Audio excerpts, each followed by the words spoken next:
নির্বাচনে লড়তেও হবে না?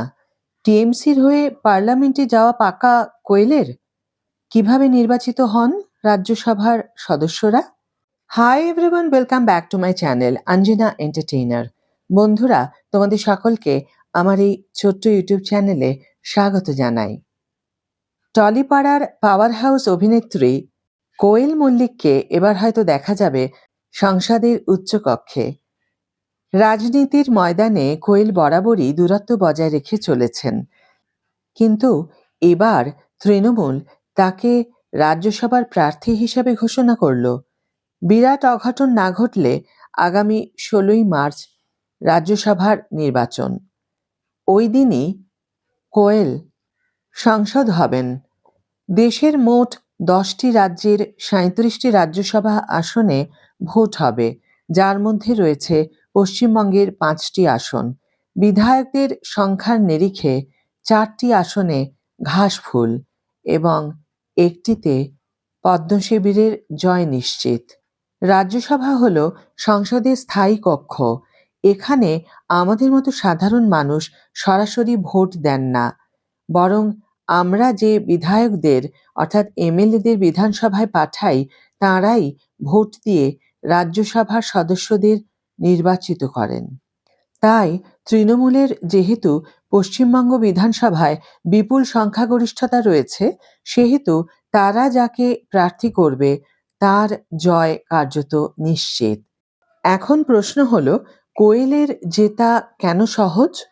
1. বিধায়কদের সমর্থন। রাজ্যসভার আসন খালি হলে প্রতিটি রাজনৈতিক দল তাদের শক্তির ভিত্তিতে প্রার্থী ঠিক করে। তৃণমূলের বিধায়ক সংখ্যা যা, তাতে কোয়েলকে প্রার্থী করলে তার জয়ের জন্য প্রয়োজনীয় প্রথম পছন্দের ভোট পেতে কোনো সমস্যাই হবে না। এবারে রাজ্যসভা নির্বাচনে একজন প্রার্থীকে জয়ী করতে 50 জন বিধায়কের প্রথম পছন্দের ভোট পেতে হবে। পশ্চিমবঙ্গ বিধানসভায় তৃণমূলের বিধায়ক সংখ্যা বর্তমানে 223 জন, ফলে অনায়াসে 4 জন প্রার্থীর জয় পাকা। 2. মনোনয়ন মানেই জয়। যদি দেখা যায় খালি হওয়া আসনের সংখ্যার সমান প্রার্থী দাঁড়িয়েছেন, তবে আর ভোটাভুটির প্রয়োজন পড়ে না। সেক্ষেত্রে কোয়েল মনোনয়নপত্র জমা দিলেই তিনি বিনা প্রতিদ্বন্দ্বিতায় জয়ী ঘোষণা হতে পারেন। এই মুহূর্তে তৃণমূলের 4টি আসন নিশ্চিত রাজ্যসভায়। রাজ্যসভা নির্বাচনে বিধায়কদের দেখাতে হয় তারা কাকে ভোট দিচ্ছেন উন্মুক্ত ব্যালট অনুযায়ী। ফলে দলীয় হুইপ অমান্য করে ক্রস ভোটিংয়ের সম্ভাবনা খুব কম থাকে। শাসক দল মনোনীত প্রার্থী হিসাবে কোয়েলের পার্লামেন্টে যাওয়া তাই নিছক সময়ের অপেক্ষা বলেই মনে করছে ওয়াকিবহাল মহল। কিন্তু কেন কোয়েল? পরিচ্ছন্ন ভাবমূর্তি, টলিউডে প্রশ্নহীন জনপ্রিয়তা এবং রাজনৈতিক কোনো বিতর্কে না থাকা, এই গুণগুলি কোয়েলকে রাজ্যসভার আদর্শ প্রার্থী করে তুলেছে। 2018-এ শেষ রাজ্যসভা ভোট হয় পশ্চিমবঙ্গে। 2018 সালের পর পশ্চিমবঙ্গে রাজ্যসভার ভোট হয়নি। 2020 সালে নির্দল প্রার্থী হিসাবে মনোনয়ন জমা দিয়েছিলেন প্রাক্তন বিধায়ক দীনেশ বাজাজ। তাঁর মনোনয়নপত্রে প্রথম শ্রেণীর ম্যাজিস্ট্রেটের সই ও সিল না থাকায় রিটার্নিং অফিসার বাতিল করে দেন ওই নমিনেশন। শেষ পর্যন্ত ভোটে না লড়েই তৃণমূলের 4 প্রার্থী রাজ্যসভা ভোটে জিতেছিলেন। বর্তমানে কারা তৃণমূলের হয়ে রাজ্যসভায়?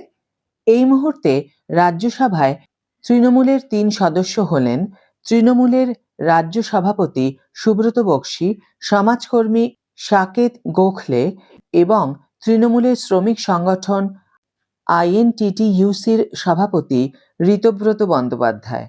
2রা এপ্রিল তাঁদের কার্যকাল শেষ হচ্ছে। মৌসাম নূরও তৃণমূলের হয়ে রাজ্যসভার সাংসদ ছিলেন।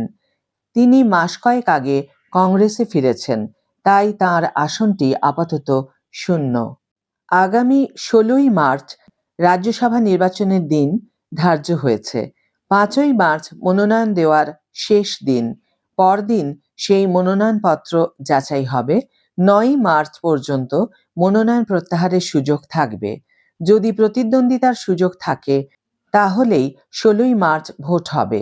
প্রক্রিয়া শেষ হলেই শুরু হবে গণনা। 20শে মার্চের মধ্যে সম্পূর্ণ প্রক্রিয়া শেষ করতে হবে। কোনো রকম ডামি প্রার্থী না দিয়ে 4 জন প্রার্থীকেই টিকিট দিয়েছে তৃণমূল। বিজেপির তরফে আগের 2 সাংসদের মনোনয়ন পর্বের সময় 1 জন করে ডামি প্রার্থী দেওয়া হয়েছিল। পদ্ম শিবির ডামি প্রার্থী দিলে মূল প্রার্থীর মনোনয়ন গৃহীত হওয়ার পর ডামি প্রার্থী মনোনয়ন যদি তুলে না নেন অথবা কোনো নির্দল প্রার্থী মনোনয়ন দাখিল করেন এবং সেটি গৃহীত হয় তাহলেই একমাত্র নির্বাচন হবে। আজকের ভিডিও এখানে শেষ করছি বন্ধুরা। ভিডিওটি যদি ভালো লেগে থাকে তাহলে অবশ্যই একটি ছোট করে লাইক দিও, শেয়ার করো বন্ধুদের সাথে, কমেন্ট করে জানিও তোমাদের মতামত। যারা এখনো আমার চ্যানেলটিকে সাবস্ক্রাইব করোনি তারা অবশ্যই চ্যানেলটিকে সাবস্ক্রাইব করে আমার পাশে থেকো, আর যারা অলরেডি সাবস্ক্রাইব করে দিয়েছো তাদের জন্য আমার অনেক ভালোবাসা এবং অনেক ধন্যবাদ। আজ তাহলে বিদায় বন্ধু, দেখা হবে পরের ভিডিওতে। ভালো থেকো, সুস্থ থেকো, সঙ্গে থেকো।